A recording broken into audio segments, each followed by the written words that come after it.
no dia 15 de dezembro. Hoje será a resolução de exercícios de regulação gênica. Aqui apareceu um lembretinho. Eu tenho que avisar todos vocês que a reunião está sendo gravada. Aviso dado já.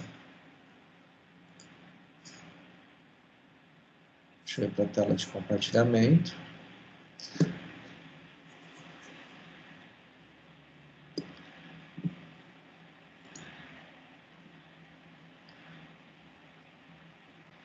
Compartilhamento.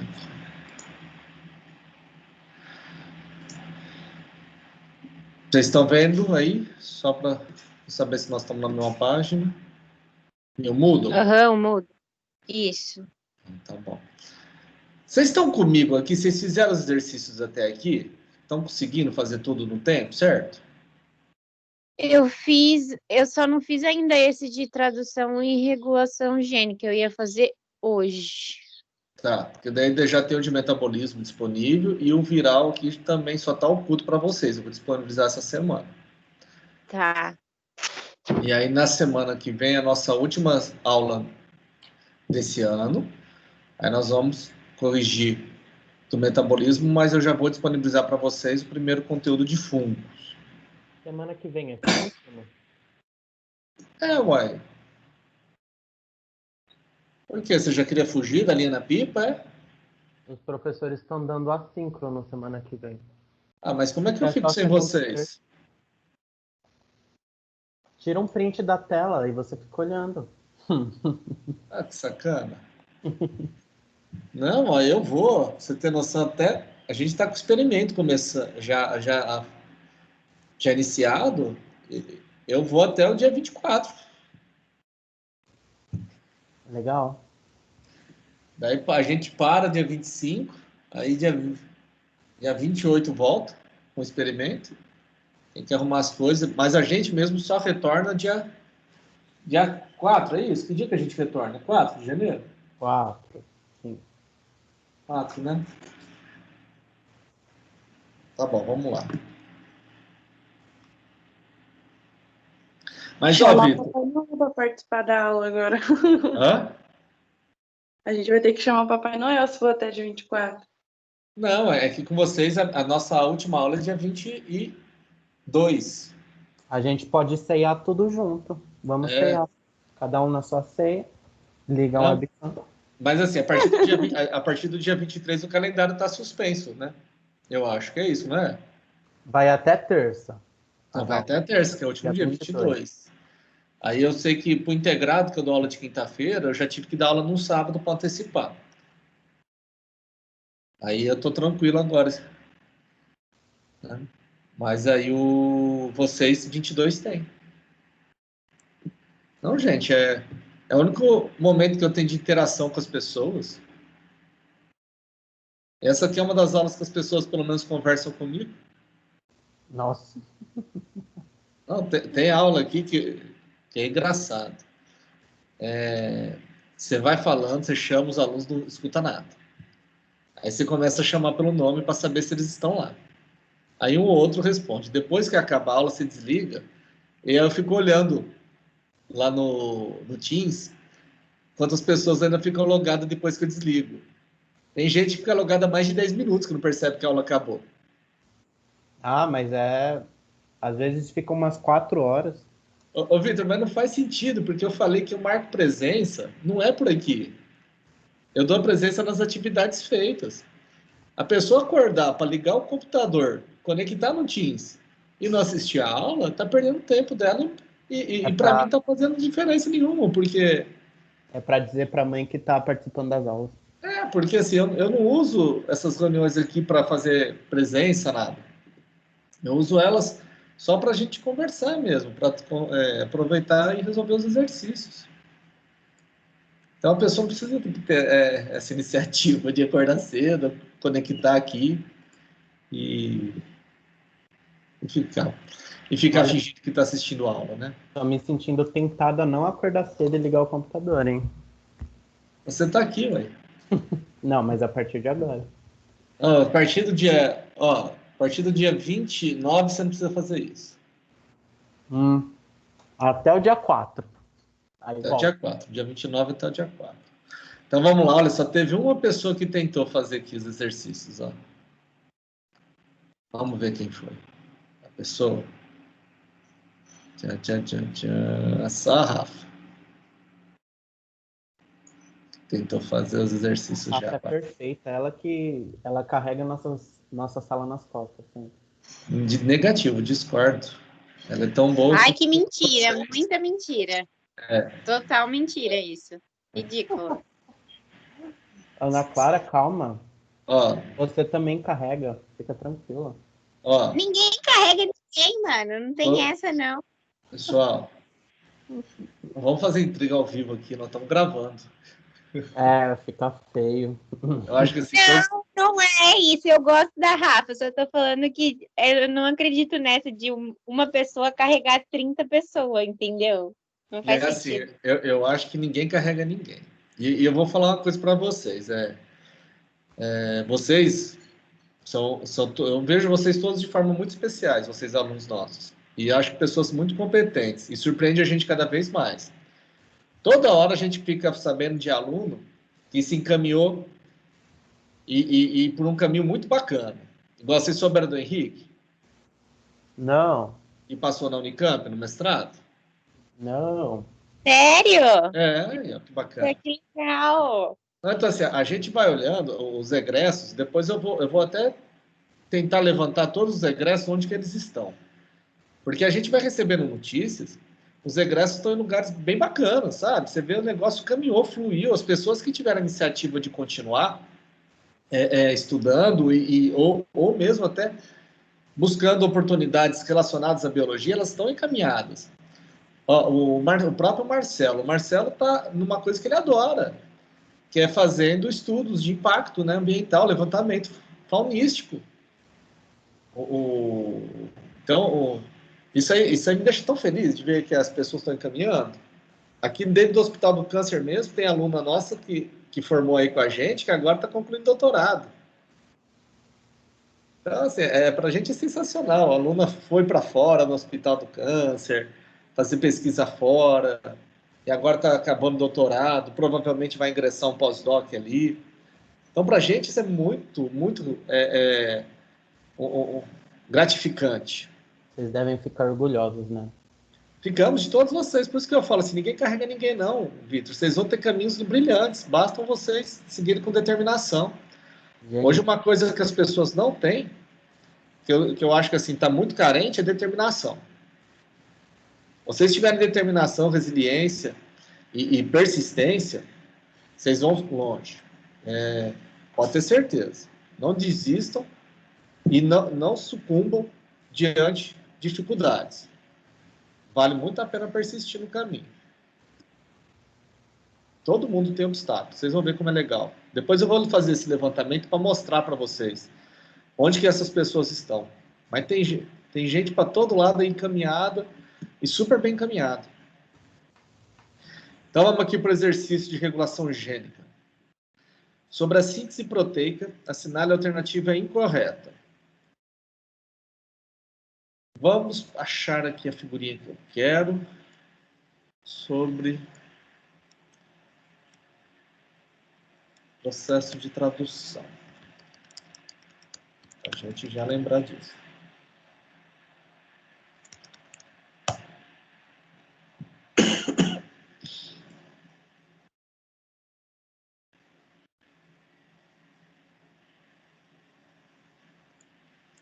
Serve essa daqui.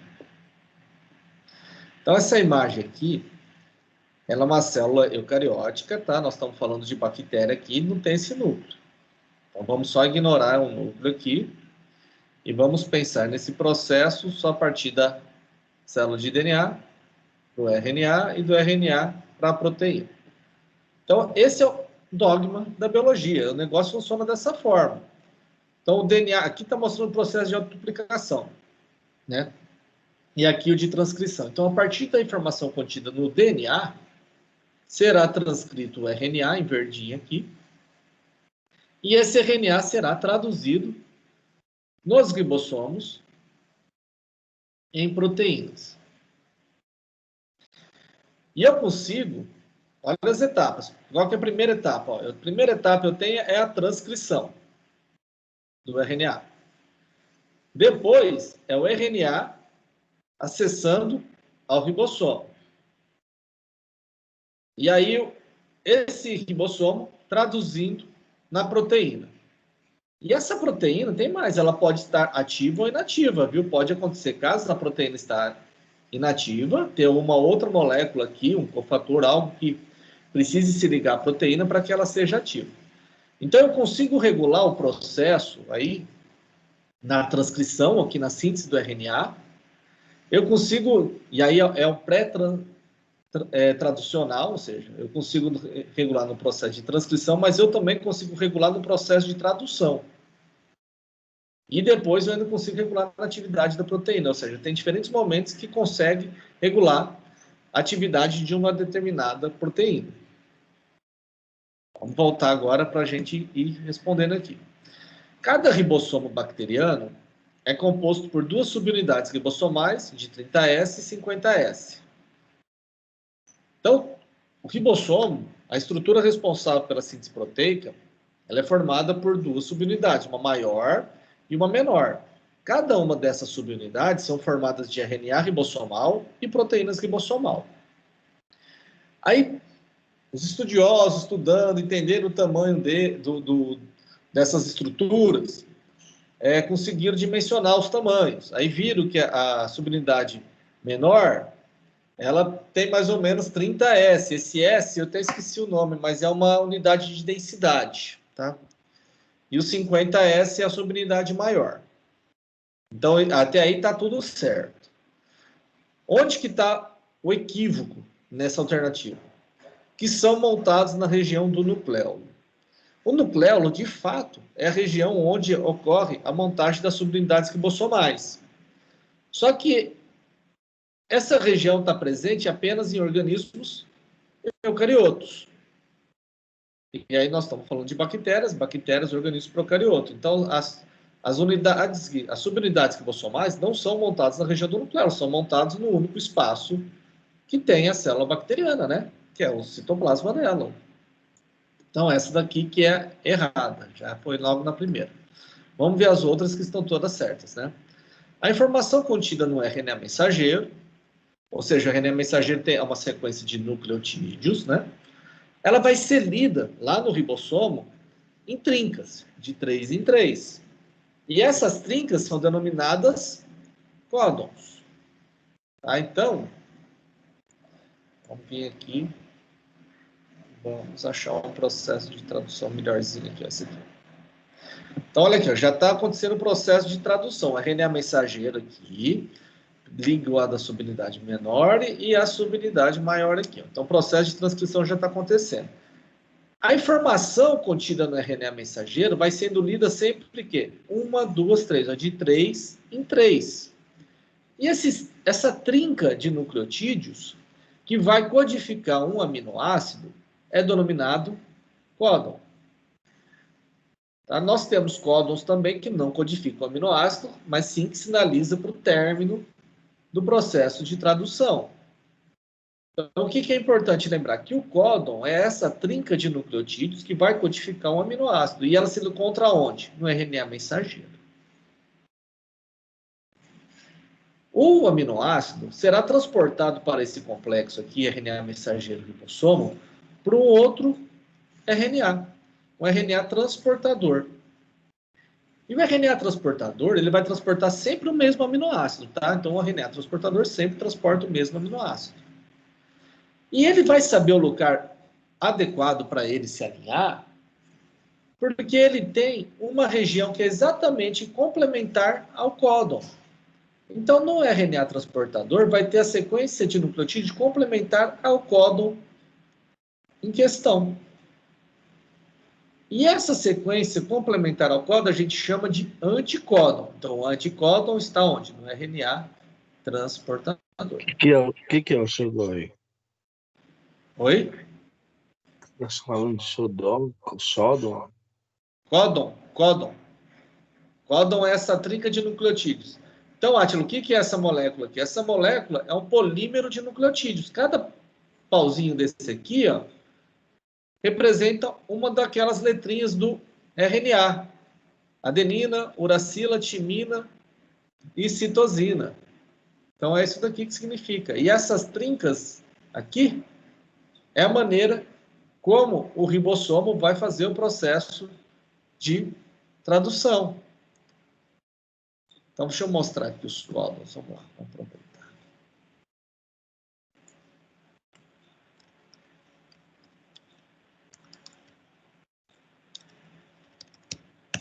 Opa, bati errado, mas veio certo. Então, aqui ó, nós temos o código genético.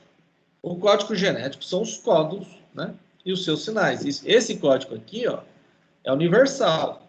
Então, dependente do organismo, não importa qual seja o organismo, essa trinca de nucleotídeos do RNA mensageiro vai codificar uma fenilalanina, um aminoácido fenilalanina. Então, aqui estão as possíveis combinações. Ó. Todos os 20 aminoácidos e o sinal de parada aqui. Tá? Nós temos 3 sinais de parada. Ó. O GA, o A e o AG. Todos os outros codificando aminoácidos. Então, cada trinca dessa é um códon. E ela vai estar onde? No RNA mensageiro. E aí o RNA transportador, que vai trazer o aminoácido, então aqui, ó. Se no RNA mensageiro tem o U, vai vir um RNA transportador com AAA, trazendo o aminoácido aqui, fenilalanina. Então, o AAA vai parear onde? Na região que tem o U, no RNA mensageiro. E aí traz o fenilalanina, que vai se ligar nessa cadeia polipeptídica aqui. Então, vamos voltar ali.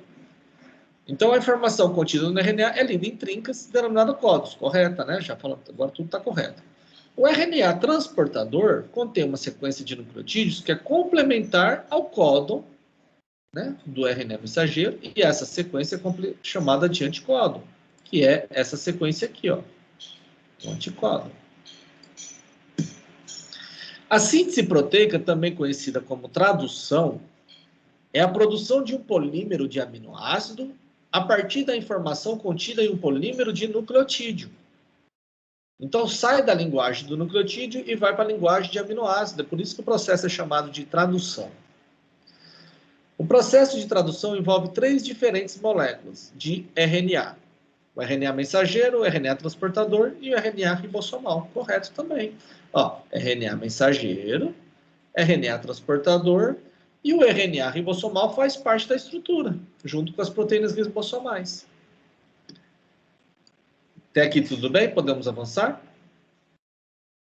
Sim. Próximo. A informação genética de todo organismo vivo é armazenada na forma de DNA, que funciona como uma espécie de central de comando, controlando o seu funcionamento. Esse processo de fluxo de informação pode ser regulado ou interferido em diferentes etapas. Pensando nas etapas que ocorrem no fluxo de informação genética do DNA até a proteína, e aí quando eu digo fluxo de etapas, eu estou falando... Então, daqui, ó, saindo do DNA, indo para o RNA e do RNA para a proteína. Então, nós temos diferentes momentos, ó. Tem esse momento aqui que vai ser sintetizado o RNA, tem esse momento que vai ser sintetizada a proteína. Então, existem diferentes etapas onde ocorre a regulação desse fluxo de informação, daqui até aqui. A síntese de RNA mensageiro, se eu vou sintetizar RNA mensageiro, eu vou inibir a expressão da proteína correspondente. Então, está falando aqui, ó, que se eu sintetizar mais RNA, eu vou ter menos proteína. Isso é verdadeiro ou é falso? Falso. É falso.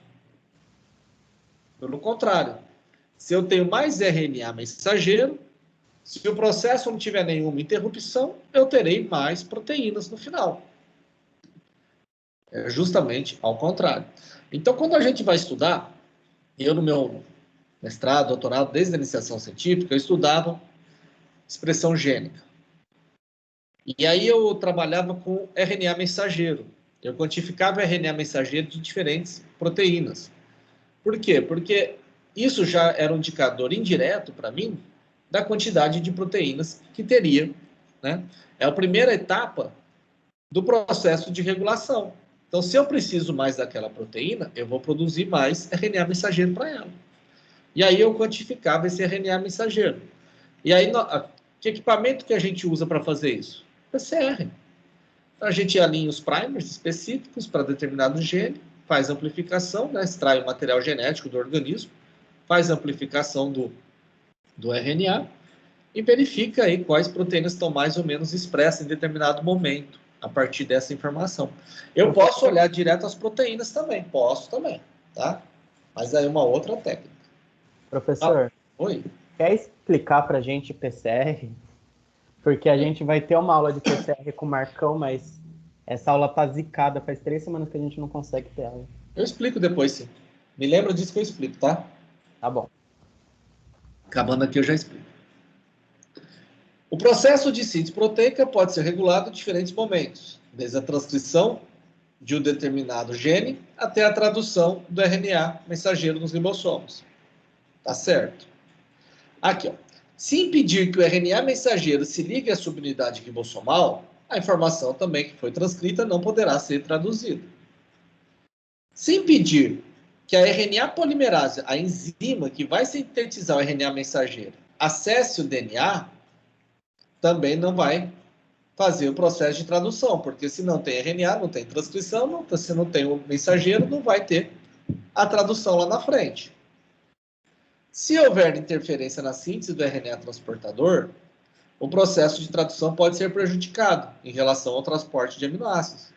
Correto também. Então, há diferentes momentos que pode interferir nesse processo. É isso que eu queria mostrar aqui nessa questão. 3. Sobre a regulação da expressão genética. Assinale a alternativa incorreta. As células possuem mais informações genéticas do que estão utilizando em determinado momento. Isso, pessoal, embora pareça trivial, é bom a gente sempre reforçar, porque às vezes a gente cai no senso comum, no pensamento e esquece disso. Todas as células de um organismo multicelular, exceto aquelas que não têm núcleo, né, possuem a informação completa. Então, lá a partir da primeira célula que deu origem ao zigoto, como todas as outras células que derivaram dela, o DNA tem informação para o organismo inteiro, todinho. Só que cada célula, de acordo com a sua especialidade, com a sua função, ela vai expressar um conjunto de genes, que vai dar a característica dela. Então, a célula dos olhos, por que elas são capazes, lá, porque mesmo no olho a gente tem diferentes tecidos. Então, vamos pensar lá na retina, aquelas que só conseguem pegar as imagens, formar as imagens, porque eles recebem o estímulo luminoso e transformam esse estímulo luminoso em outro estímulo elétrico que vai até o cérebro e é interpretado como imagem. Por que a célula da pele não consegue fazer a mesma coisa que a célula da retina? Né? Porque a célula da pele, os genes que estão ali, expressos, as proteínas, as enzimas, as vias de sinalização, são outras. Embora, se pegar o genoma da célula da pele e o genoma da célula dos olhos, a informação é a mesma. Então, a célula possui mais informações genéticas que estão utilizando. Agora, vamos pegar isso que eu falei em eucarioto e vamos trazer para a bactéria. Bactéria é a mesma coisa. Então, em bactéria, você pegar lá, ela tem o genoma dela, que pode estar no cromossomo circular e também representado, se ela tiver plasmídio junto com plasmídio. Não é porque ela tem tudo que ela vai expressar a todo momento, ela vai regular. Igual nós vamos ver mais adiante, do operon triptofano e operon lac, são conjuntos de genes que serão expressos só em determinadas situações. Por que isso? Porque é economia de energia, gente. Organismo vivo nenhum vai desperdiçar energia, não vai fazer um processo que não precisa fazer em condições normais. Tá? Então vamos seguir. Regular a tradução proteica é um mecanismo que evita o desperdício de energia pela célula. Correto. Bom dia. uma vez que serão produzidas moléculas desnecessárias. Então, está correto. Então, se não produz moléculas desnecessárias, economiza energia. Os genes constitutivos são transcritos de maneiras transcritos e traduzidos constantemente, de forma não regulada. Também está correto. Então, embora existam alguns genes que são regulados, né, que têm expressão diferenciada dependendo do estímulo, existe aquele conjunto de genes que são necessários o tempo todo. Como, por exemplo, nas nossas células, as proteínas dos citoesqueletos, a quitina, né? As proteínas ribossomais. São proteínas que a célula precisa a todo momento para desempenhar o papel dela. Proteínas da via glicolítica, né? Então, existem mecanismos que funcionam o tempo inteiro na célula. E esses mecanismos que estão funcionando o tempo inteiro, as proteínas deles estão sendo produzidas o tempo todo. Tá? E esses genes que estão sendo produzidos e traduzidos o tempo todo são chamados de genes constitutivos. Quando eu fazia minhas análises, para saber se um gene era mais ou menos expresso, eu tinha que usar um calibrador, um padrão. Esse padrão era sempre o gene constitutivo. Então, eu usava uma proteína ribossomal, uma proteína de citoesqueleto, e com ela, eu padronizava. Falava assim, então, se ela está sempre expressa na mesma quantidade, se eu ponho a mesma quantidade de DNA, eu vou ter a mesma quantidade dessa proteína. E, a partir dela, eu estabelecia a relação das outras, se elas expressam ou não. Ela era que me zerava a equação toda, que me calibrava. Professor, Oi.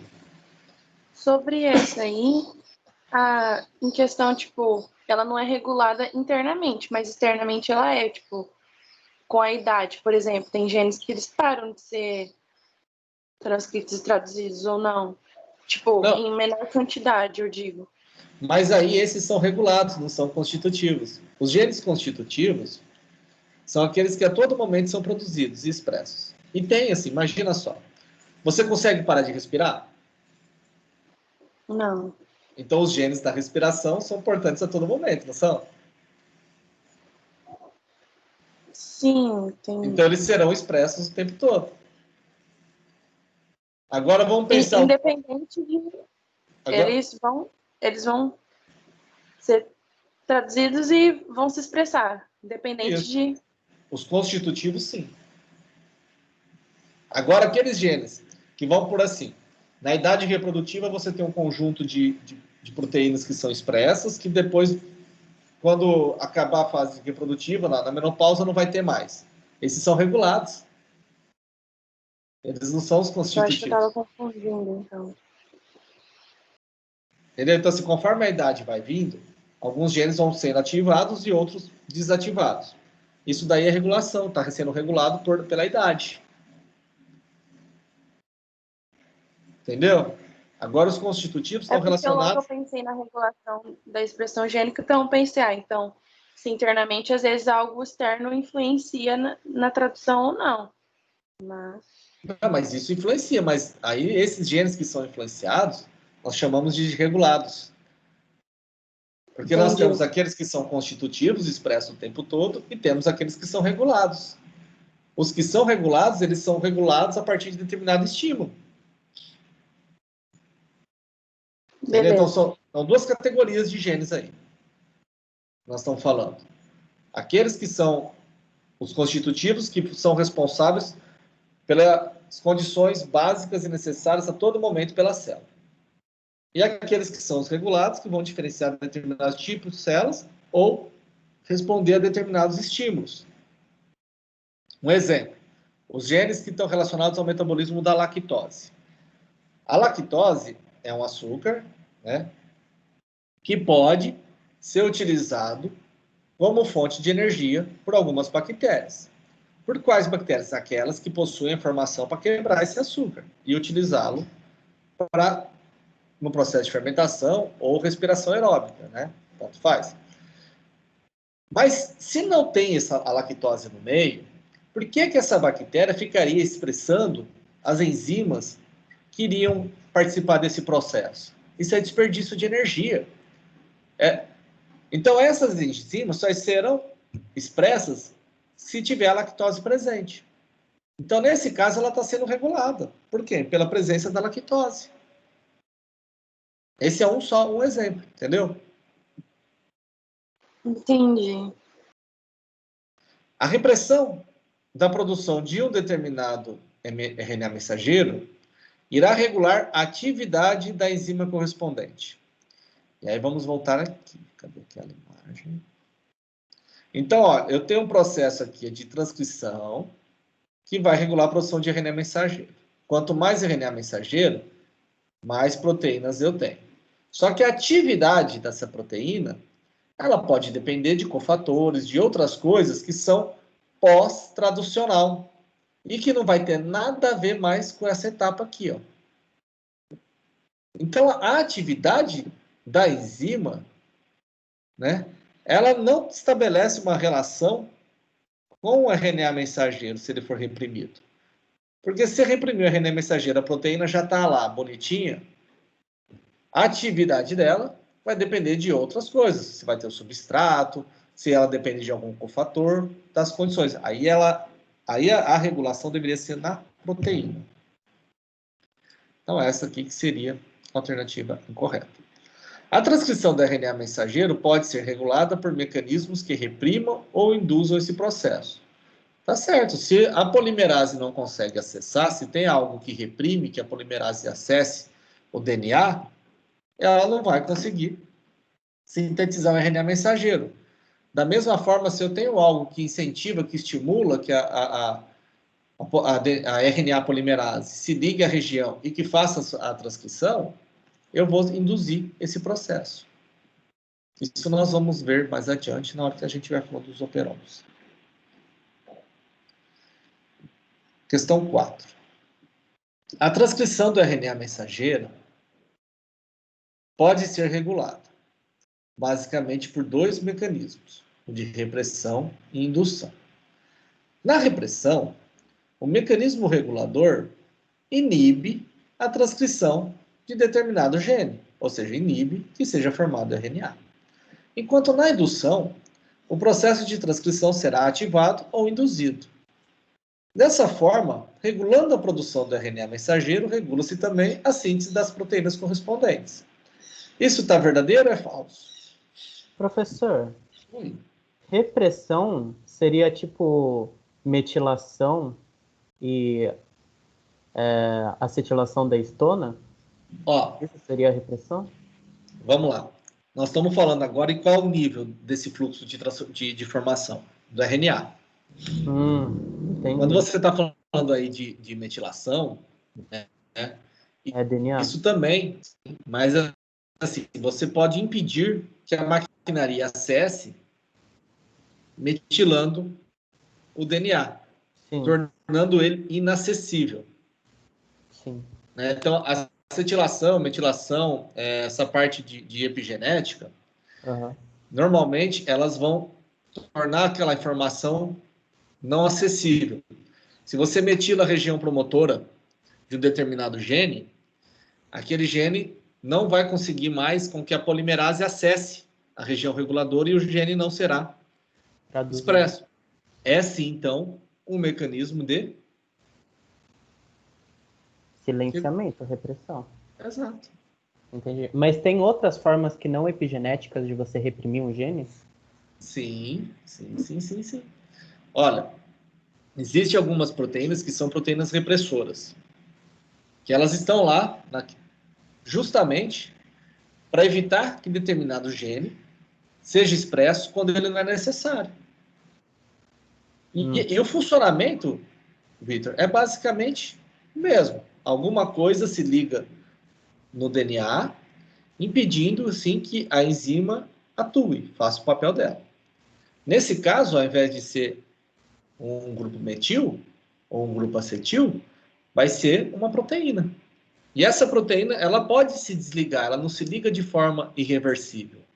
Então, pode ter uma molécula, como, por exemplo, o próprio aminoácido, ou uma outra substância. Então, vamos pensar aí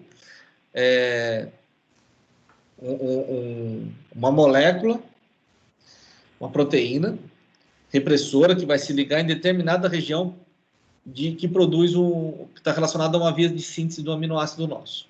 Uhum. E aí a gente pode sintetizar esse aminoácido, mas a gente também pode obtê-lo através da alimentação. Então, quando a gente se alimenta, pega a proteína, quebra em aminoácido, e a gente pode utilizar esses aminoácidos para a síntese da nossa própria proteína. Se esse aminoácido está presente em grande concentração, por que que nós vamos sintetizá-lo? Lembra, economia de energia. Uhum. Aí esse próprio aminoácido ele pode se ligar a uma proteína repressora, falando, olha, eu estou aqui. Aí quando ele se liga na proteína repressora, esse conjunto proteína repressora e o aminoácido vai se ligar lá na região promotora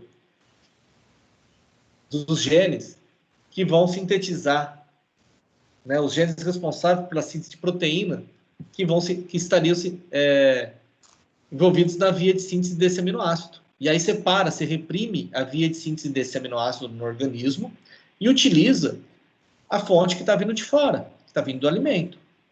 Nossa, não sabia. Aí caso diminua a concentração desse aminoácido e ele ainda é necessário, o que vai acontecer? Vai ativar. Esse conjunto repressor se desliga da região reguladora e o gene volta a ser expresso e o aminoácido volta a ser sintetizado pelo organismo. E esse é um exemplo do aminoácido. Isso vale para tudo, tá? Isso vale para muitas coisas. Inclusive, por exemplo, você tem células, proteínas como anticorpos que são produzidos às vezes em resposta a um invasor. Um invasor que vai regular isso. O organismo, lembra, no nosso organismo, toda a comunicação é química. As coisas são sendo percebidas de forma química. Uma molécula que está sinalizando, né? Tanto diretamente quanto indiretamente. E aí isso desencadeia a resposta. E essa resposta é a expressão gênica. Lembra que o DNA é central de comando? Tudo começa ali. E a partir da expressão gênica, por exemplo, que uma célula vai saber que ela tem que se dividir, ou ela vai ter que se diferenciar, ou ela vai ter que entrar em apoptose. Então, assim, a partir dessa informação que vai saber, olha, produz mais glóbulos brancos, entendeu? Produz mais anticorpo. Ou não, já está tudo sob controle, não precisa mais desse tanto, já diminui aí. Entendeu? Tudo é regulado dessa forma. E esse produz mais ou produz menos, quando eu falo disso, eu estou falando basicamente disso aqui, ó. Repressão e indução. Uhum. Entendeu? Uhum. Entendi. Então, na repressão, o mecanismo regulador vai fazer o quê? Inibe. Na indução ou ativação, é o contrário, né? O processo vai ser ativado, induzido. Dessa forma, é possível, sim, regular o RNA mensageiro e daí, de acordo com a quantidade de RNA mensageiro, eu tenho a quantidade de proteína correspondente. Então, isso aqui é verdadeiro. Certo. Vamos para a alternativa química. O modelo de Operon, ele foi formulado por François Jacob e Jacques Monod, que é o Jacob Monod, né? O modelo de Jacob Monod, que é o modelo do Operon, para explicar a síntese de proteínas. O organismo que eles utilizaram nesse estudo foi E. coli. Tá? E os genes que eles observaram foram os relacionados ao catabolismo da lactose. O que é E. coli? Escherichia coli, bactéria. Ah, tá, entendi. Ok. Vamos pegar aqui Operon. Não, agora que eu vou para esse material. Vocês estão vendo agora o que é aí? Só para saber se nós estamos vendo a mesma coisa. Agora os slides. Tá. Então vamos lá para o Operon. Um Operon, quando eu falo Operon, né? Em bactérias, gente, no caso a bactéria que nós estamos olhando aí, a E. coli, metade dos genes delas estão agrupados na forma de Operon. O que é um Operon? Essa estrutura. Operon é uma região do DNA onde está inclusa a região reguladora e a região codificante. A região codificante é a região que vai ter a informação para os genes, para as proteínas.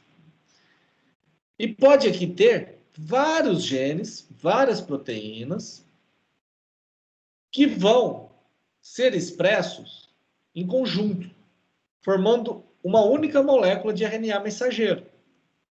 E todos esses genes, que vão formar uma única molécula de RNA mensageiro, que depois será traduzida nas diferentes proteínas, são regulados por uma única região.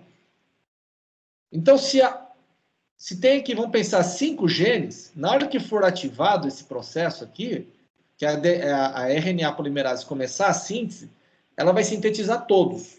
Não tem como ela sintetizar o primeiro, não sintetizar o segundo. Então, aqui, ó. Então, nós temos aqui a região, é a representação do operon ainda, só que aqui as cores estão mostrando 3 genes diferentes. Então, aqui na região reguladora, depois que a polimerase inicia o processo de transcrição, ela vai transcrever esse aqui e esse também. Ela não consegue transcrever esse, pula esse e vem esse. Então, o operon, todos esses genes estruturais, que estarão no mesmo RNA mensageiro, são regulados juntos. E aqui na região reguladora, nós temos o sítio de ligação, que é o sítio P promotor, onde vai se ligar a RNA polimerase. Nós temos o sítio operador, onde vai se ligar uma molécula repressora. E olha só, ele está depois do sítio onde se liga a polimerase, porque se liga aqui é uma barreira física. É igual a gente estava falando agora do grupo metil, do acetil. Se tem aqui, é uma barreira física. Impede com que a maquinaria siga adiante. Aqui, no caso, é uma proteína repressora que se liga aqui, ela fica um obstáculo físico mesmo. Impede que a polimerase siga. E aqui é o sítio ativador, porque alguns genes, eles têm a sua expressão maior ou menor de acordo com a presença de uma proteína ativadora, de uma molécula ativadora. Então, e essa região fica na região reguladora. Agora vamos falar de genética, de uma forma geral. Sempre o local onde a polimerase vai se ligar é chamado de região reguladora. E nessa região onde a polimerase vai atuar, pode ter fatores que induzam o processo ou que reprimam o processo. Então, quando a gente está estudando gene lá dos organismos, então vamos pegar aqui, deixa eu ver se eu tenho aqui uma...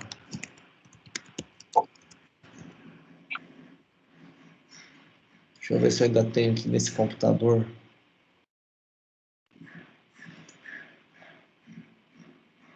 Anotação. Para mostrar para vocês.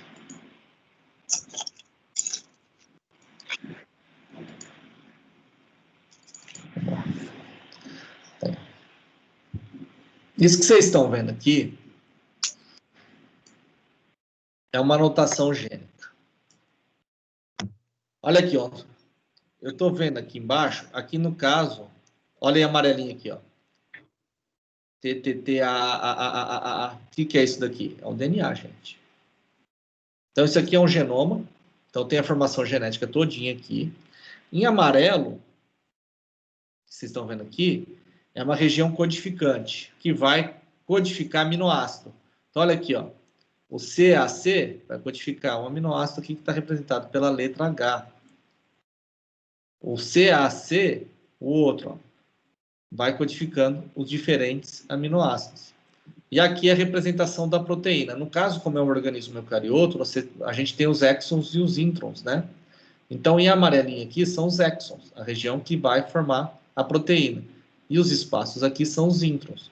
Então, na hora que vai codificar isso daqui, o RNA mensageiro vai ser formado por toda essa estrutura, só que essas regiõezinhas aqui, ó, serão retiradas para o processo de splice. Isso eu acho que vocês vão ver mais adiante.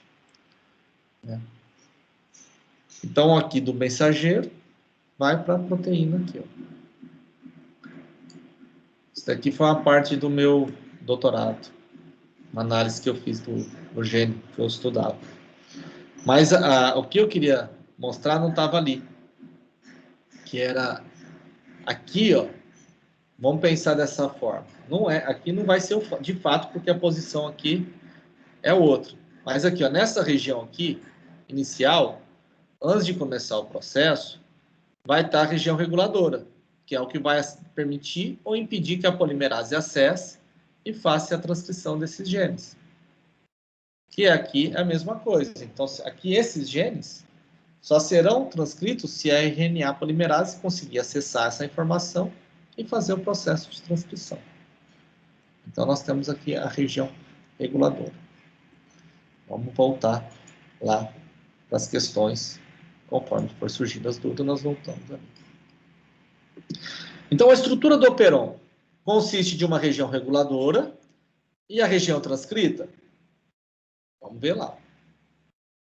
Região reguladora e região transcrita, contida pelos genes estruturais. Tá certo? Nem todos os genes de um operão são transcritos em conjuntos. Algumas vezes um pode ser inibido. Então, eu estou dizendo o seguinte.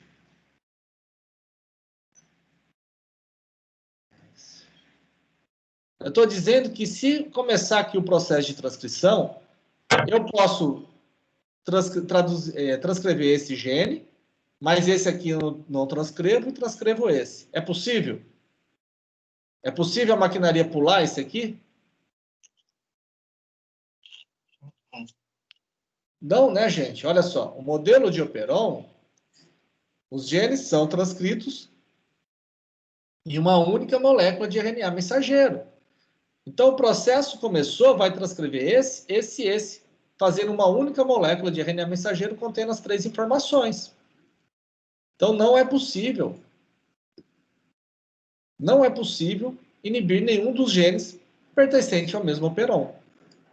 Ou inibe todos, ou não inibe nenhum. Tá? Os genes de um operon compartilham uma mesma região reguladora. Isso, é uma região reguladora comum a todos eles. Dessa forma, todos os genes serão transcritos em uma única molécula de RNA mensageiro. Correta também. Em um operon, um conjunto de genes que atuam em uma determinada tarefa são agrupados em uma mesma região codificante. No final das contas, gente, nós estamos falando tudo a mesma coisa aí nessas frases. Esses genes, relacionados a processos comuns, estão agrupados em uma única região reguladora. Assim, um estímulo que vai promover a transcrição desse gene será o mesmo que vai promover a transcrição desse e desse, porque eles serão transcritos em conjunto, todos juntos. Professor, uma pergunta. Mas o RNA mensageiro, ele não é específico para cada DNA a ser codificado, transcrito? No operon, não. O operon é justamente mais de uma região codificadora de gene e uma única região reguladora. Eles serão transcritos todos juntos, produzindo um RNA mensageiro que contém informação para mais de uma proteína. Ah, tá, para todo o conjunto, né? Isso. E nós estamos falando, lembra o seguinte, bactérias, tá? Ah, diferente, né? Não, operon, essa estrutura, está presente em genoma de bactéria. Sim. Ah, tá. Sim, sim. Tá? Nós estamos aqui falando de genética bacteriana. Agora, na região reguladora do operon, estão os sítios promotores, onde vai se ligar a RNA polimerase, o sítio operador, onde pode se ligar um repressor, e o sítio e operador, onde se liga um repressor. Ponto. O sítio P é a região onde vai se ligar a polimerase, enquanto o sítio O vai sinalizar para parar ou prosseguir. Claro, se o repressor estiver ligado, vai parar, e se ele não estiver ligado, prosseguir. Está correto. 6. No cromossomo bacteriano, os genes para a produção de 3 enzimas envolvidas na captação e utilização da lactose estão em sequência e são regulados em conjunto. Então, eu estou falando aqui que esses 3 genes que estão em sequência e são regulados em conjuntos estão em quê? Em um operon. Estão em um mesmo operon. E eu estou falando aqui que esse operon ele está relacionado à utilização da lactose. Esse operon que está utilizado na que está relacionado à utilização da lactose é o Operon-Lac. Tá? Então, eu estou falando aqui do Operon-Lac. Então, sobre o Operon-Lac, assinale a alternativa incorreta. Deixa eu mostrar lá para vocês primeiro o Operon-Lac, antes de sair, para vocês não ficarem navegando. Então, aqui, ó, nós temos o Operon-Lac, e aí a mesma região reguladora, e aqui a região onde tem os genes estruturais, que são os genes codificantes das proteínas que desempenham o papel de enzimas relacionadas ao metabolismo da lactose. Nós temos aqui 3 genes, quais? O LAC-Z, que é a beta-galactosidase, que vai quebrar a lactose, que é um disacarídeo formado de glicose e galactose, em 2 monossacarídeos, né? Então, quebra a galactose em 2 monossacarídeos. Quais monossacarídeos? A glicose e a galactose. O outro gene é a LAC-Z, que é a LAC-permease, que está relacionado ao processo de transporte da lactose, de fora da célula para dentro da célula, onde esse processo vai ocorrer. E o terceiro gene, o LAC-A, né, que é a transacetilase, ele está relacionado ao metabolismo de outros disacarídeos que não a lactose, mas também está relacionado ao metabolismo de carboidratos. Aí. Esses 3 genes, em sequências, serão produzidos em um mesmo RNA, e aí esses RNA serão traduzidos em 3 genes diferentes. E todo esse processo é regulado aqui, nessa região. Tá? Agora vamos seguindo as questões, e conforme for seguindo, nós vamos explicando o processo. Escolha a opção. A beta-galactosidase, LAC-Z, a LAC-permease, LAC-Y, e a transacetilase, LAC-A, são os genes estruturais presentes no Operon-Lac. Correto. Em um ambiente em que a lactose não está presente, não ocorre transcrição dos genes de Operon-Lac. O Operon-Lac, gente, é um exemplo de operon indutível, ou seja, que ele é induzido. Se ele é induzido, ele vai ser induzido por algo. E o que vai induzir a expressão dos genes relacionados ao metabolismo da lactose? A própria lactose. Então, se a lactose está presente no meio, os genes do Operon-Lac serão expressos. Assim, a lactose vai poder entrar na célula, vai poder ser metabolizada e utilizada como fonte de energia. No entanto, no Operon-Lac, ainda existe outros atores envolvidos. Né? Nós temos a proteína ativadora catabólica, que é a CAP, essa daqui, ó, que está relacionada ao aumento da produção de RNA mensageiros do Operon-Lac. Então, na presença da lactose, os genes do Operon-Lac serão expressos. Acontece que o principal açúcar utilizado pelas células como fonte de energia é a glicose. Então, se em um ambiente tiver presente a lactose e a glicose, qual vai ser o carboidrato utilizado na obtenção de energia? Preferencialmente, a glicose. Então, mas e a lactose? A lactose também vai ser utilizada, só que vai ser utilizada em menor quantidade porque os genes delas estão expressos em menor quantidade. Olha só, aqui está representando pela setinha. Então, uma setinha magrinha e uma setinha gordinha. Então, na presença de glicose, a proteína CAP, que é uma proteína ativadora, que vai aumentar o processo de transcrição, não está ligado aqui no sítio de regulação, né, na região para ela. Mas como a lactose está presente, a lactose vai se ligar ao repressor e vai impedir que esse repressor se ligue aqui no regulador.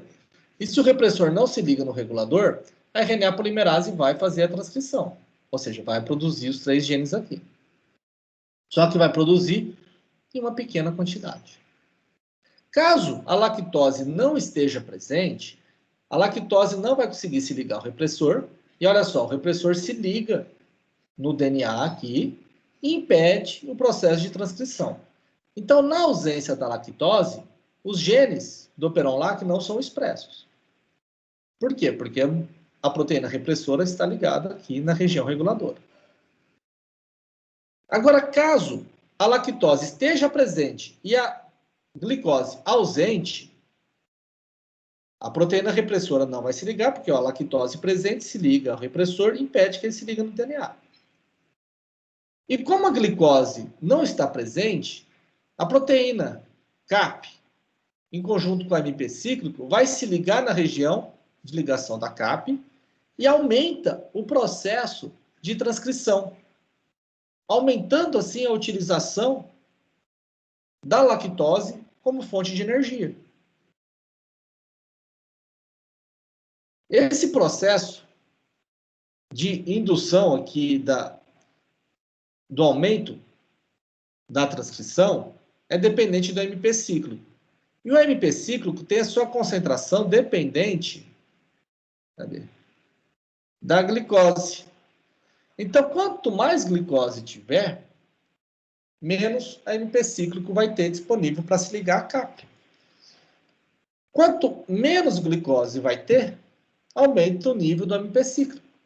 E aí, conforme aumenta o nível do AMP cíclico, o AMP cíclico se liga à CAP, formando o complexo CAP-AMP cíclico, que por sua vez vai se ligar na região promotora, e aí aumenta o processo de transcrição do gene.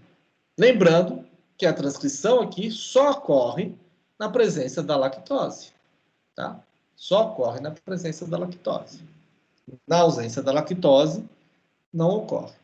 Então, esse operon se diz indutível porque ele é induzido pela presença da lactose. Mas a lactose não se liga, ela se liga em um aminoácido que vai se ligar no DNA, é isso?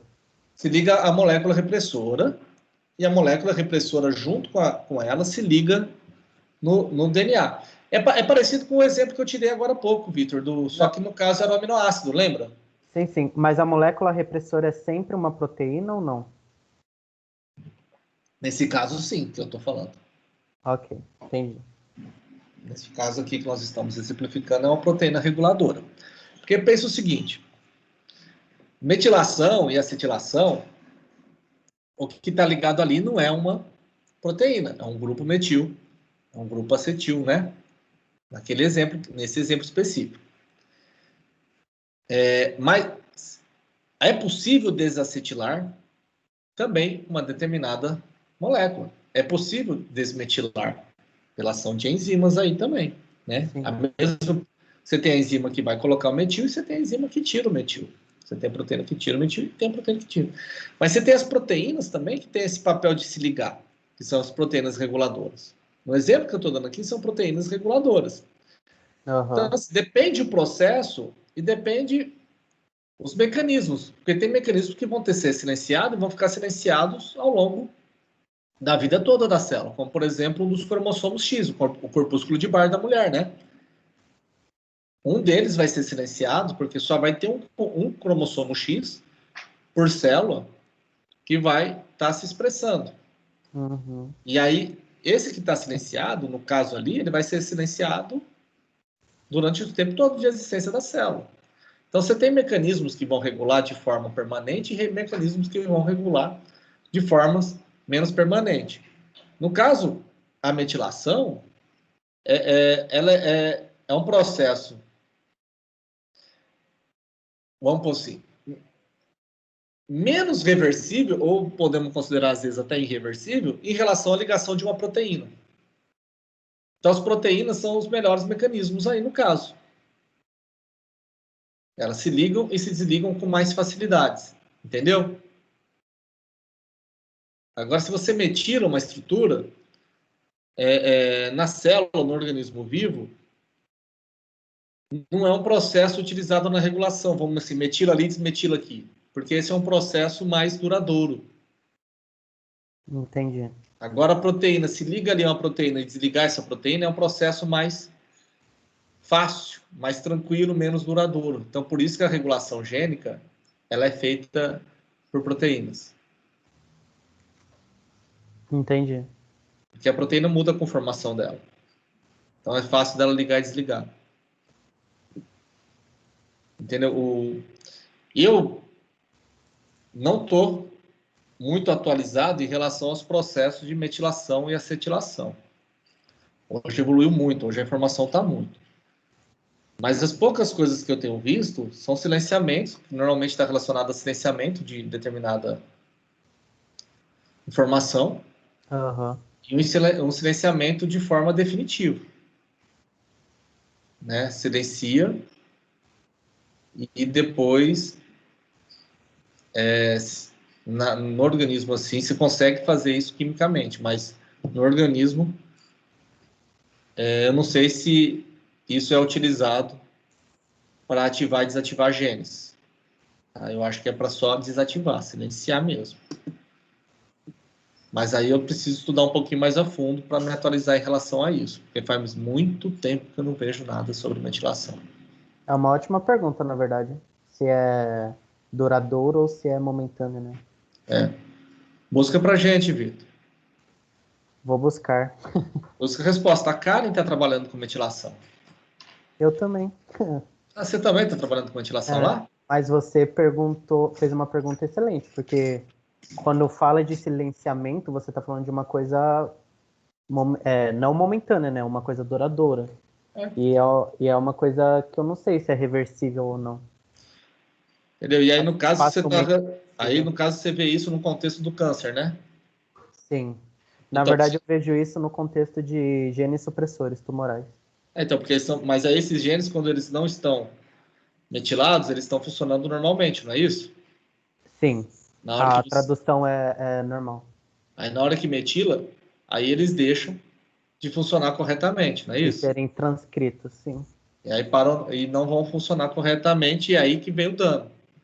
O dano é justamente pela ausência desse gene que iria regular o processo, né? O ciclo celular. Não é isso? Ou não. Sim. Se for genes essenciais, sim, mas pode ser que a metilação seja importante para o que você falou, né?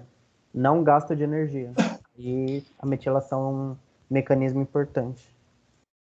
Sim, então assim, a metilação avançou muito desde que eu saí da minha pós. Então, até agradeço você compartilhar essas informações aí, que nível que está hoje, porque faz muito tempo que eu não leio nada sobre metilação. Compartilhe. E os livros não são atualizados da mesma forma que os artigos. Sim, fato. Então, um exemplo disso é o citoesqueleto bacteriano lá que nós falamos, né? Que desde 92 ele é conhecido, mas se você abrir livro de microbiologia agora, não vão falar. Muitos não falam. Triste. Então vamos lá. Em ambientes contendo a glicose e lactose, as células de E. coli metabolizam a glicose, que é a molécula central do metabolismo de carboidratos, transcrevendo os genes do operon em baixas quantidades. Correto. O modelo do operon é um modelo clássico de operon de repressão, com a presença da lactose reprimindo a expressão gênica. Pelo contrário, né? A presença da lactose justamente vai ativar a expressão gênica do operon-lac. Em um ambiente onde a lactose está presente e a glicose é ausente, os genes do operon-lac são transcritos em grandes quantidades. Verdade. 7. Sobre o funcionamento do operon-lac, assinale a alternativa incorreta. O operon-lac é indutível porque a presença da lactose induz a expressão dos genes responsáveis pelo seu metabolismo. Correto. Na ausência da lactose, o repressor LAC se liga ao operador, que fica lá na região regulatória, né, onde vai ligar a polimerase.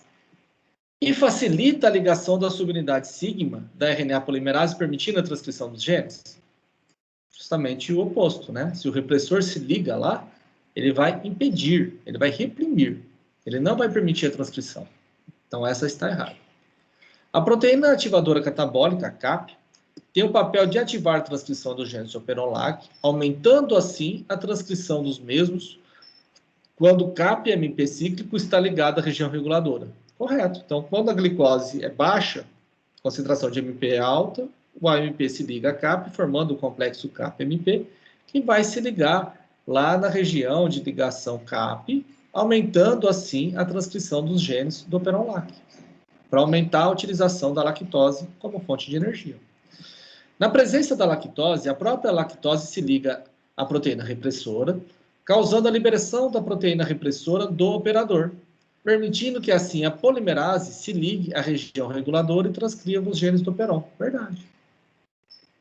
A ligação de CAP à região reguladora é dependente da concentração de MP cíclico, que por sua vez é regulada pela presença de glicose. Um aumento da concentração de MP cíclico com a diminuição da concentração de glicose. Correto. A última questão agora, o operon triptofano. O operon triptofano é um modelo de um operon repressor. Então, aqui, ó. Os genes relacionados à síntese do aminoácido triptofano, e aqui representado como TRPE, TRPD, TRPC, TRPB e TRPA, eles estão ativos o tempo todo, está produzindo esse aminoácido. No entanto, esse aminoácido pode ser utilizado, reutilizado, né, após a digestão do alimento. Então, você tem a digestão do alimento, as proteínas são quebradas em aminoácidos, e aí, desses aminoácidos, quando a concentração dele é alta, o organismo não precisa produzi-los. Então, quando o triptofano está alto na célula, indica que não precisa mais produzi-lo. E quem que vai indicar? O próprio triptofano. Então, nesse caso aqui, o gene está sendo expresso o tempo todo. E o triptofano, o repressor do triptofano, ele está ali, mas ele não está ligado à região. Ele vai se ligar à região quando o triptofano estiver em alta concentração e o triptofano se liga a ele. Então, o complexo triptofano repressor, aí que ele vai se ligar na região reguladora, operadora aqui, impedindo a transcrição dos genes envolvidos na síntese de triptofano. Aí o organismo economiza energia, porque se tem triptofano no meio, não precisa sintetizar.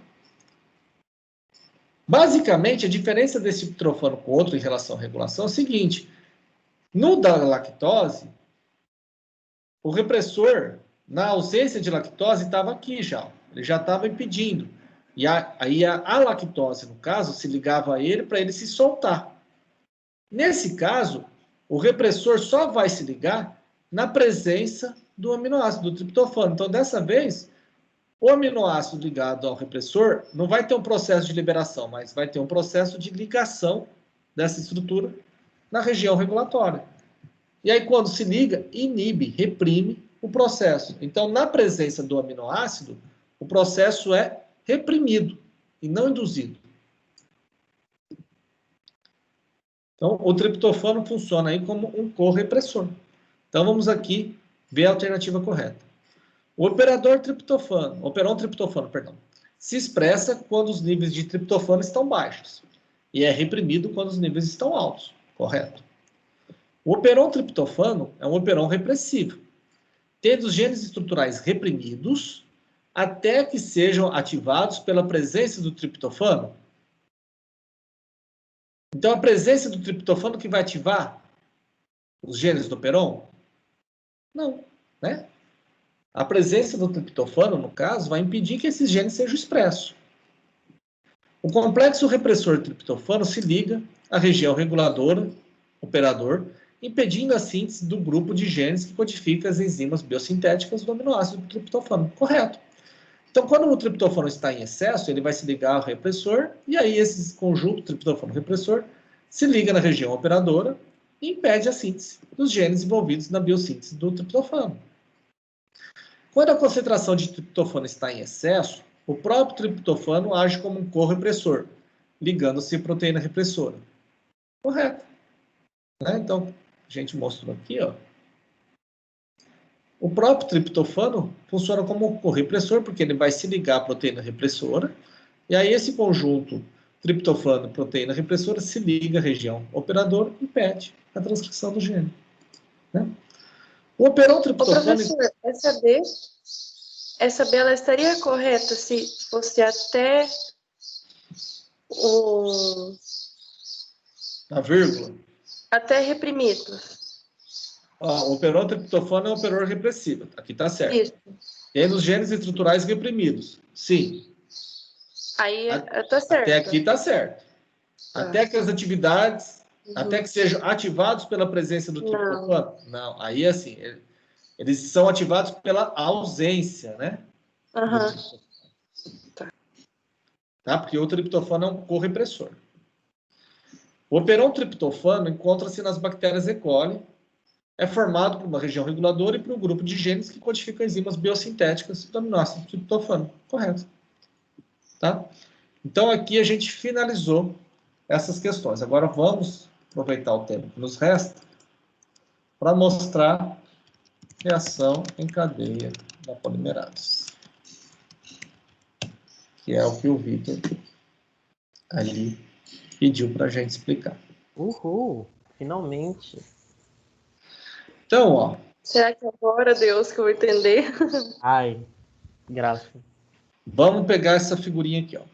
Deixa eu ver se essa figurinha eu consigo amplificar, ficar maior. Essa aqui também tá boa. Mas elas estão tudo muito pequenininha, deixa eu achar uma grande. Vamos ver essa. Vai ser essa aqui mesmo, vou amplificar ela, qualquer coisa eu dou um zoom aqui.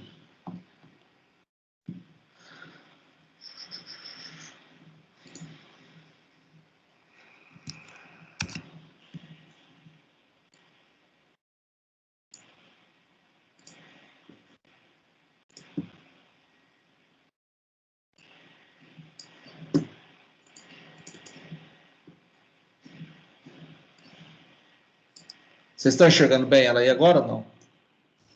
Sim. Sim. Então, ó, aqui está o DNA íntegro. E aí eu quero fazer o quê? Eu quero amplificar esse DNA em uma determinada região específica. Então, está toda aquela informação lá e eu quero amplificar ele em uma determinada região específica. Para isso, vamos lembrar o seguinte. A molécula que sintetiza DNA, qual que é? Qual é a proteína que sintetiza? Qual a enzima que sintetiza DNA?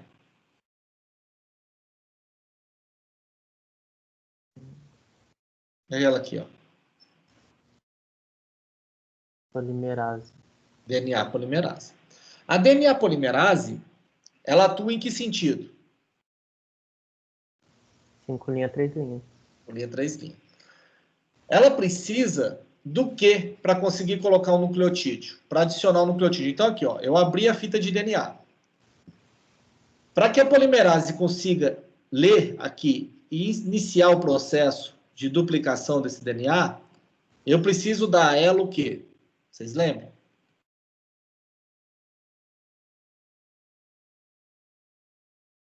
Uma extremidade 3' OH livre.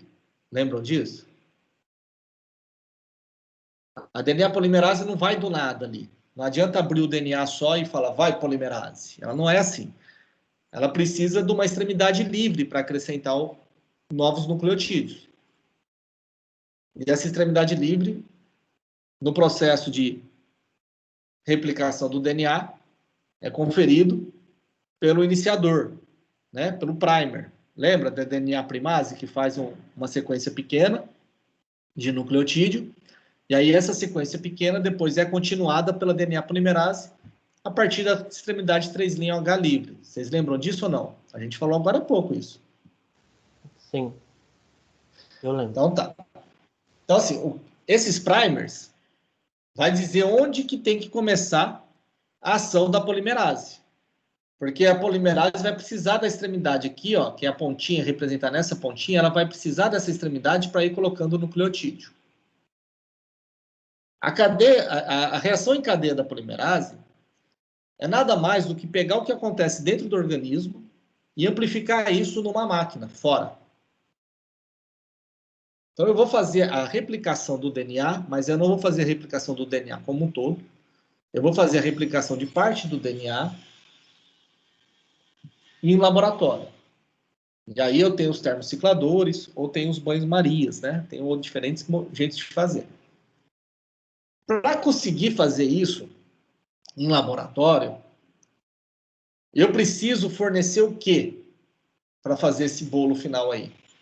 Eu preciso ter o meu DNA, eu preciso ter nucleotídeos, adenina, timina, citosina, guanina, e eu preciso ter a enzima, a DNA polimerase. Só isso? Não, eu preciso ter os iniciadores, os primers.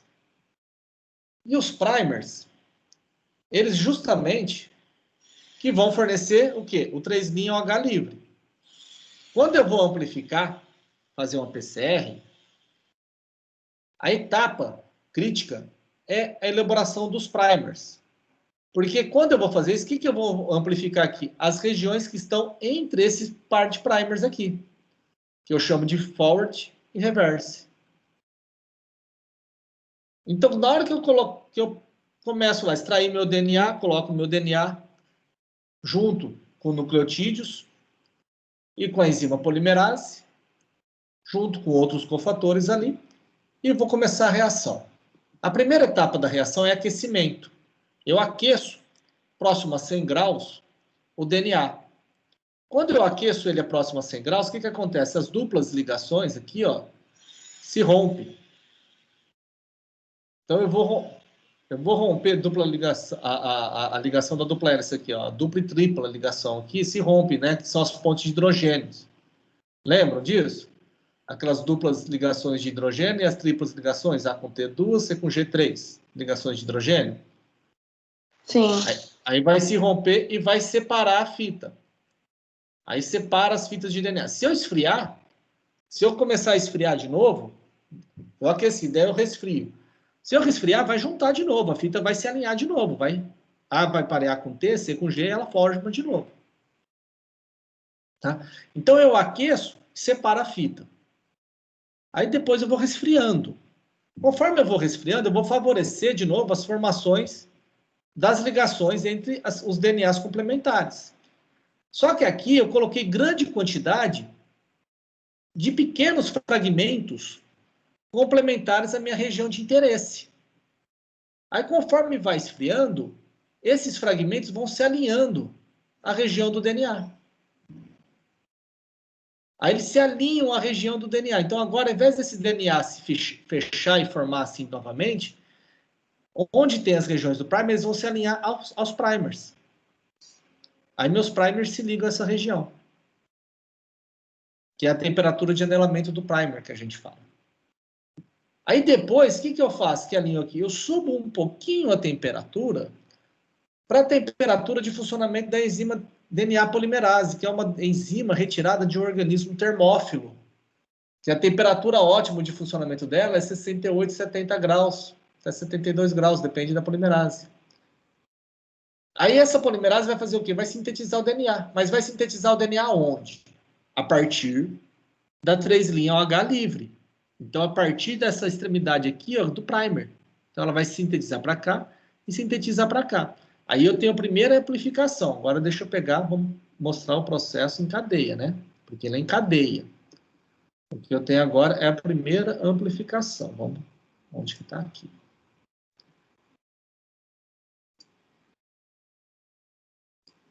Quero pegar aqui, ó, em cadeia. Então, aqui, ó, o DNA dobrou, começou a resfriar, os primers ligaram, sintetizou a primeira. Ó. Então, o primeiro primer aqui, ó, sintetizou para cá, o segundo sintetizou para cá. Ó. E ele vai sintetizando, vai indo embora, tá vendo? Não tem nada que impeça aqui no primeiro ciclo. Ele precisa da extremidade livre. Ó. Tem a livre aqui, ela vai embora, sintetizando. Tem livre aqui, ele vai embora, sintetizando. Agora, vamos pegar o segundo ciclo. Tá? Aí depois eu deixar um tempo a polimerase, vai ter aqui duplicando todo o DNA. Eu faço o segundo ciclo. Aí vai se separar, ó. Vai aquecer e vai se separar de novo. Nesse momento, olha só, vai ter os primers que vão se ligar às fitas originais, iniciais, mas tem os primers agora que vão se ligar às fitas recém-sintetizadas, que é aqui representado em verde e vermelho. Ó. E aí eu faço uma nova amplificação. Nesse caso, a amplificação ela vai parar, ó, na extremidade do primer. Aí eu vou continuando fazendo esse processo. Ó. E aí eu começo a ter fragmentos de tamanho entre os primers. Aí eu consigo controlar o tamanho do fragmento que eu quero. Que vai estar relacionado justamente a esse espaço aqui, ó, entre esses dois primers, o forward e o reverse. E conforme eu vou amplificando, ó, fazendo esse processo, eu vou aumentando o meu número de fragmentos. Aí, quando eu coloco isso aqui num gel,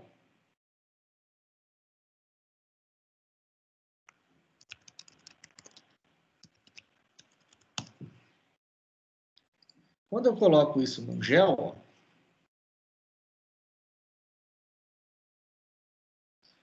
eu tenho diferentes fragmentos. Então, esses fragmentos, por exemplo, os primers que estavam ali, entre aqueles primers, aqui nesse caso, tinha 700 pares de base. Ó. Nesse aqui, ó, numa região maior, mais de 1000 pares de base entre aqueles dois primers. Aqui, uma região menor.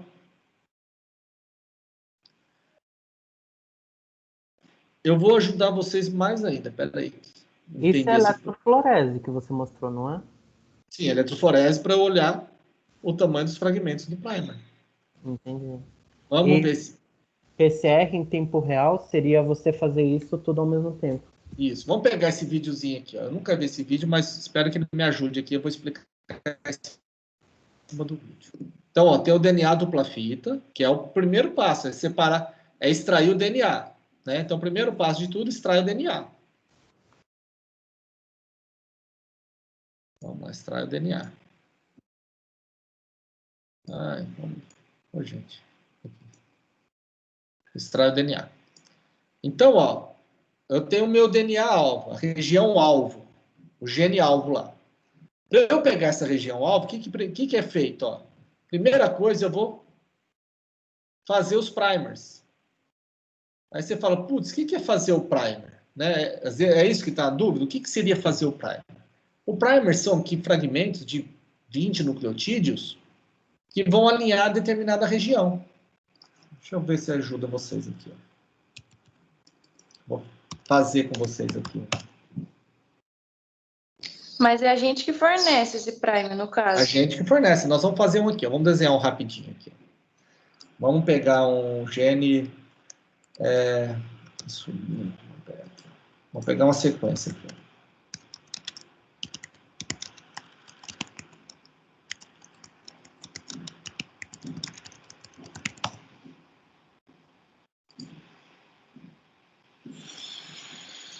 Aqui é um banco de dados, tá, gente? É o NICBI. Então, eu vou pegar aqui proteína... Então, vamos pegar o gene. Então, eu estou pegando o gene da insulina em abelhas. Então, aqui, ó, estão os fragmentos, os diferentes genes. Ó. Um monte de genes que já foram sequenciados na abelha. Vamos pegar aqui esse aqui, ó. Esse aqui é um peptídeo insulínico, é a insulina da abelha mesmo. Tá? É um peptídeo insulínico. Vou pegar ele aqui no...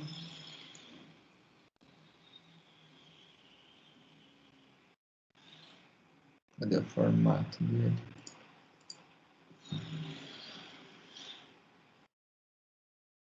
Aqui, selecionado. Onde foi?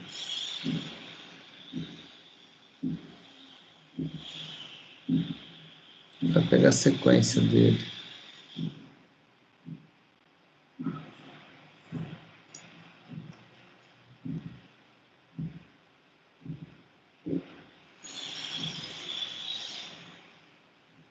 Vamos ver aqui, ó.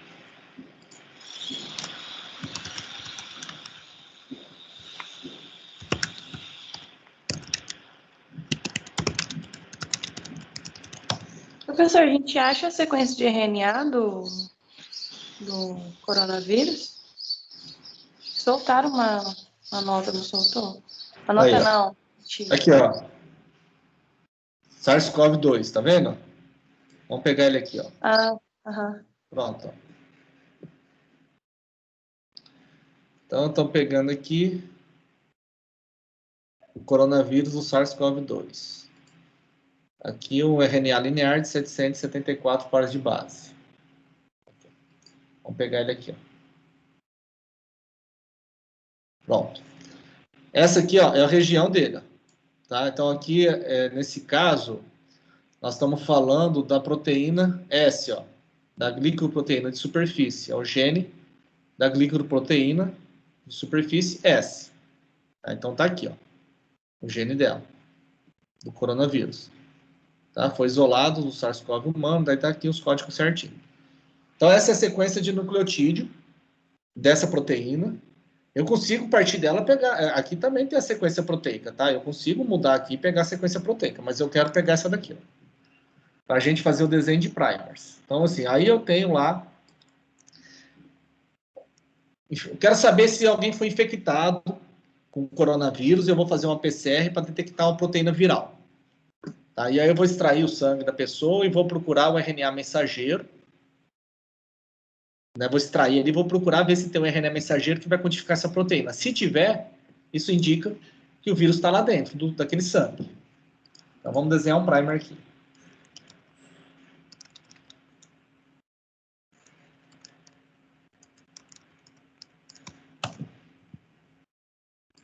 Então aqui tem diferentes ferramentas, tá vendo? Tem diferentes ferramentas aqui. Eu estou pegando uma aqui para a gente ser mais rápido.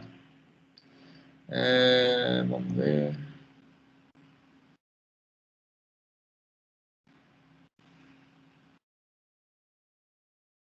Deixa eu ver se aqui vai ter. Vamos ver se tem uma mais fácil. Eu normalmente eu tinha um outro programa que eu usava para fazer primer.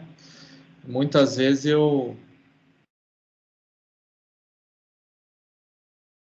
acho que aqui mesmo tem, MSBI. Aqui tem. Pronto. Então, o que eu fiz aqui? Eu joguei aquela sequência, tá vendo? Todinha aqui. E aí eu vou desenhar um primer. E aqui eu posso ir colocando as coisas que eu quero. Tá? As regiões que eu quero aqui. Ó. Então, vamos ver os parâmetros. Nesse caso aqui, eu não estou pondo nada para primer. Eu quero aí eu ponho o tamanho do produto. Ó. Eu quero um produto mínimo de 70 nucleotídeos, um produto de 1000 nucleotídeos. Bom, aí eu vou querer um produto, então, eu vou usar para tempo real, eu quero um produto que vai de 200 até 300 nucleotídeos. Aí eu quero que ele me retorne 10 primers e a temperatura ótima de anelamento está em torno de 60 graus. Que na hora que eu começo a resfriar e a fita de DNA vai se juntando uma na outra, eu quero que ela se ligue com maior eficiência aos primers quando estiver em torno de 60 graus. Que é a temperatura mais ou menos que a gente gira mesmo. Porque mais baixo que isso, começa a formar muito dímero, começa a formar anelamentos inespecíficos. Né? Não tem, tal. Vamos ver aqui. Agora só para mostrar aqui. Ó. Get primers. Vamos pegar os primers. Essas ferramentas aqui estão todas disponíveis, são gratuitas, tá? Aí tá fazendo lá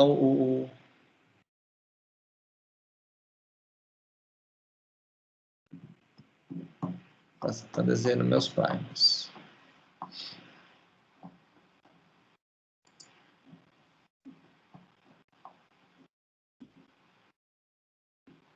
Cadê? Não vai fazer meus primers?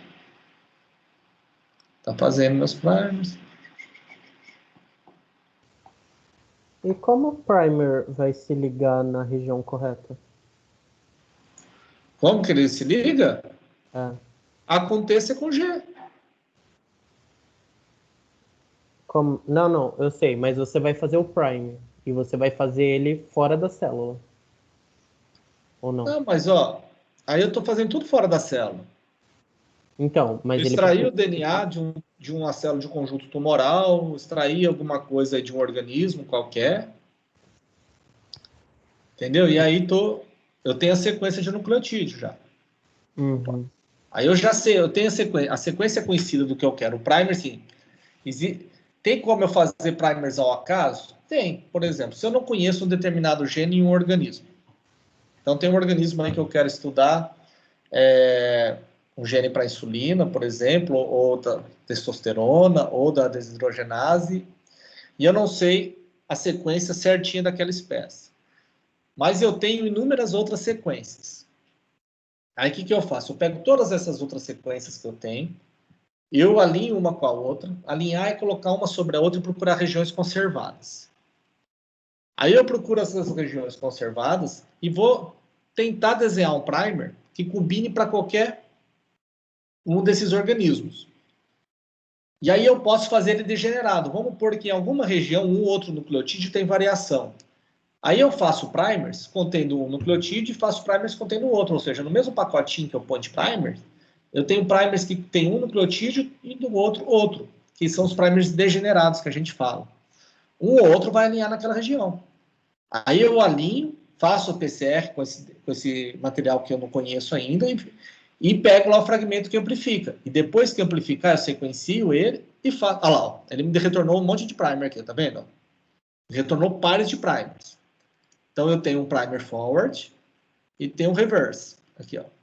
Forward e o reverse. Então se eu pegar esse primer aqui agora, ó, é o forward, e aqui está a região dele, ó, 5 linhas, 3 linhas. Então aqui é a região 5 linhas, aqui é 3 linhas. Onde que a DNA polimerase vai acrescentar? Aqui, ó, na região 3 linhas. Ela vai crescer a partir daqui, esse primer. Esse outro primer aqui, ó, ele é o reverse. Então, a região 3 linhas dele, ele está nesse sentido aqui, ó.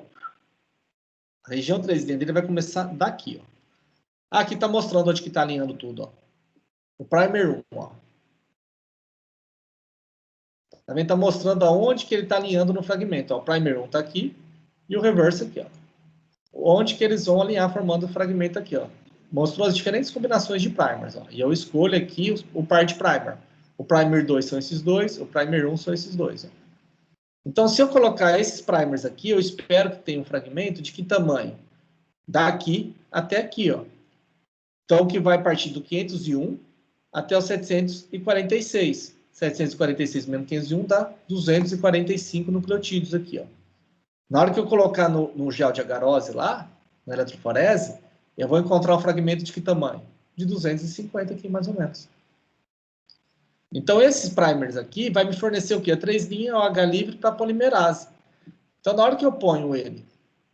Deixa eu achar de novo aquela sequência. E eu fiz tudo isso no intuito de sequenciar essa região que eu consegui. Não, ó, quer ver? Tô atrapalhando a aula do Marcão já? Marcão vai ser assíncrono hoje. Então tá, então deixa eu fazer isso aqui, vou fazer um exercício com vocês aqui, ó. Vou pôr Word. Deixa meu Word parar de clicar e começar a abrir ali, que eu vou mostrar para vocês. Tentar fazer isso de uma forma mais visual.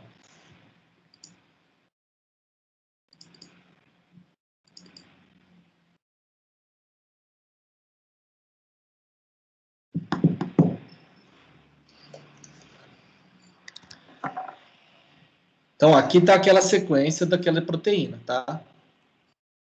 Então, o primer que eu desenhei ali, ó. Vamos pegar os primers lá. Esse aqui é o F e o outro é o reverso, ó. Esse é o F, que é o de forward.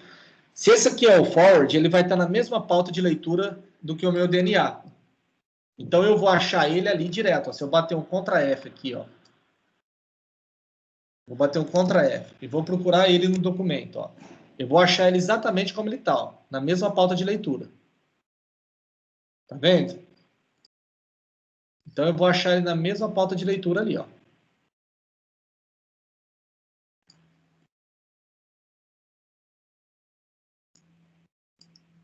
Olha ele aqui, ó. O reverse, eu não vou conseguir achar nessa pauta de leitura, porque ele é o complementar. Cadê ele? O reverse está aqui, ó.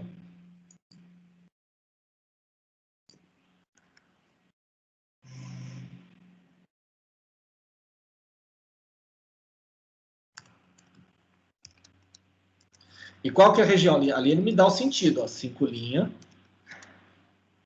3 linhas. Né? Então, tá me dando a sequência ali, ó. Então, aqui eu sei que tá 5 linhas, 3 linhas, ó. Aqui é o início, 5 linhas, 3 linhas. Esse aqui foi o último nucleotídeo acrescentado nesse gene aqui, ó. Então, aqui está o primeiro, a TG, que é da metionina, que é outra característica, quando a gente vai fazer a anotação gênica, o primeiro nucleotídeo é uma metionina. Por isso que já começa aqui, ó, com ATG.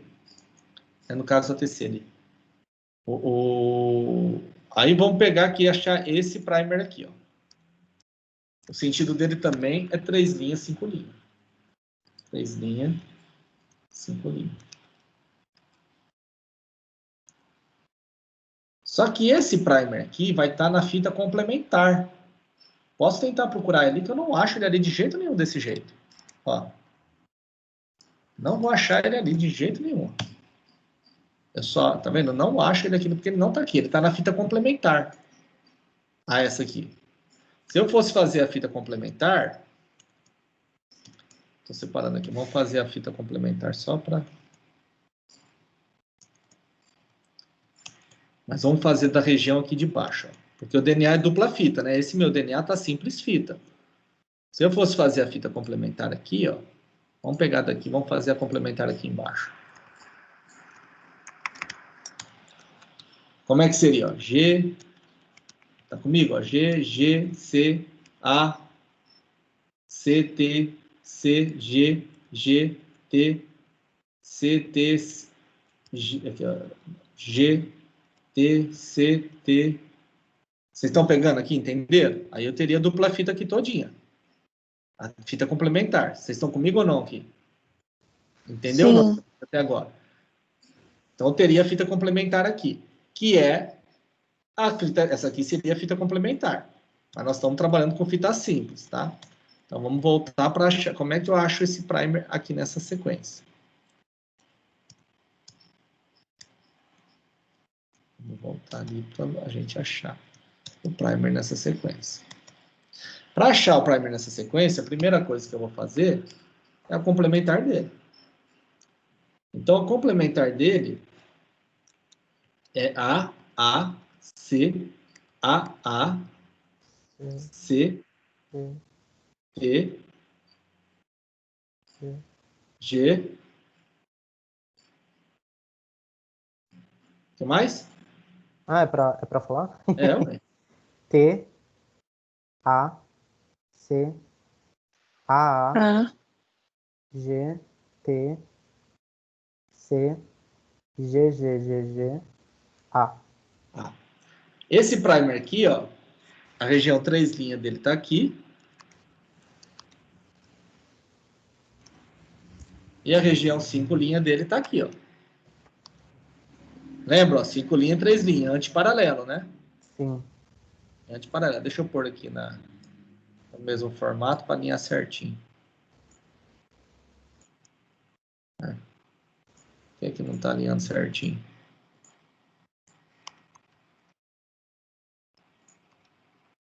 Normalmente eu faço assim para facilitar visualizar. Depois eu junto de novo. Faço assim só porque é mais fácil eu contar de 3 em 3 do que eu contar tudo junto. Aí tá certo, tá o mesmo número. Agora, como é que eu vou achar esse primer ali? Esse primer tá ali, mas ele tá em que sentido? 5', 3'. Então, vamos colocar ele no sentido 5', 3'. Ó. Aí, o que eu vou fazer? Eu só vou espelhar ele. Ó. A, G, G, G, G, C, T, G, A, C, A, T, G, T, G, A. Não. Acho que eu me embananei, que eu comecei a fazer na cabeça o troca já. A, G, G, G, G, C, T, G, A, C, A, T. Eu só espelhei ele. Esse aqui é o mesmo primer, só que agora eu pus ele nesse sentido aqui, ó. 5', 3'.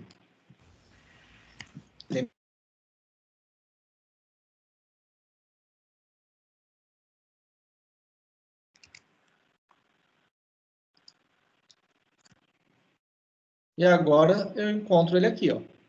Acabei de encontrar ele na região aqui, ó.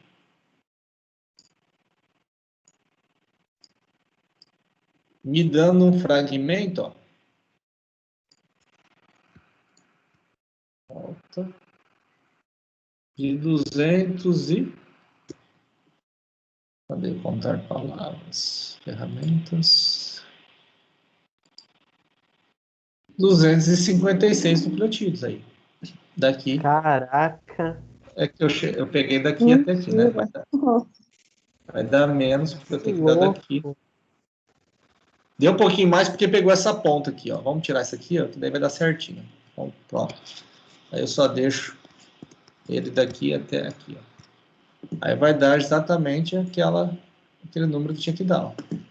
246, ó. que é o fragmento que vai ser amplificado. Esse primer vai para cá e esse vai vindo para cá, amplificando esse meio aqui. E amplificar significa você traduzir ele várias vezes para você ter várias vezes. Entendi. Transcrever várias vezes. Isso. Amplificar é repetir. Você repete o processo várias vezes. Para você ver a quantidade de nucleotídeos. Você tem uma confirmação da quantidade. É isso? Aham, eu acabei salvando isso aqui. Eu não sei onde que eu salvei, depois eu apago. Entenderam? Mais ou menos. Que incrível. Sim. Então, amplificar nada mais é do que repetir o processo várias vezes. E aí, olha só, como é que ele é repetido? É cíclico de temperatura. A primeira temperatura é a temperatura que vai desnaturar o DNA, que vai separar o DNA um do outro. Então, essa vai ser a primeira temperatura aqui, ó, que você separa o DNA, que é a temperatura em torno de 96 graus Celsius. Depois que você separou, a temperatura é o quê? Anelamento dos primers. Você anela o primer. Depois que, e é em torno de 60 graus. Ó. Então, 96 graus, abaixou para 60 graus. Conforme vai abaixando 60 graus, a temperatura de anelamento, de preferência, que esses nucleotídeos aqui, esses fragmentos de 20 nucleotídeos, se ligam a essa região do DNA. Aí se ligou. Aí é a região de amplificar. Aí é a hora que vai vir a ação da DNA polimerase. A DNA polimerase, essa daí é de um organismo termófilo. A temperatura ótima dela é 70 graus, 72. Aí de 60 graus aumenta a temperatura para 72 graus. Aí a 72 é a temperatura ótima da enzima. 72 graus não é o suficiente para separar os primers do DNA.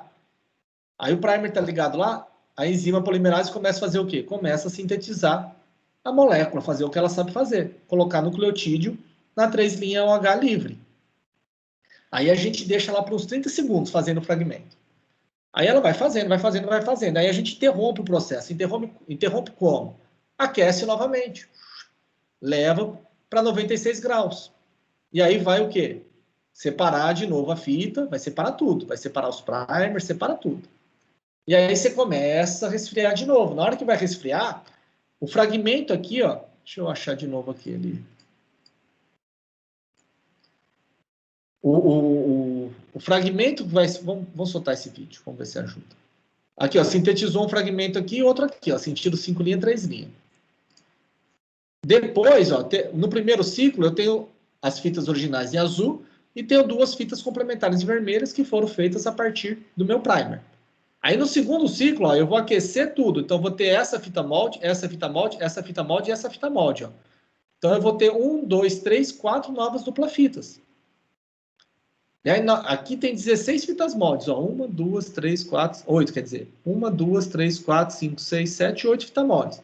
Na hora que eu aqueço isso aqui de novo, eu vou ter 8 fitas moldes para ser amplificadas. Aí, no final do terceiro ciclo, eu vou ter 16 fitas completas outra vez. E assim eu vou fazendo, ó. Isso que é amplificar. Só que você lembra o seguinte, a polimerase sempre precisa da 3' OH livre. E quem vai conferir a 3' OH livre é o primer. E aí, onde você colocar esse primer, é a região que você vai amplificar. Então, se eu pegar um primer para determinado gene, eu só vou amplificar a região daquele determinado gene.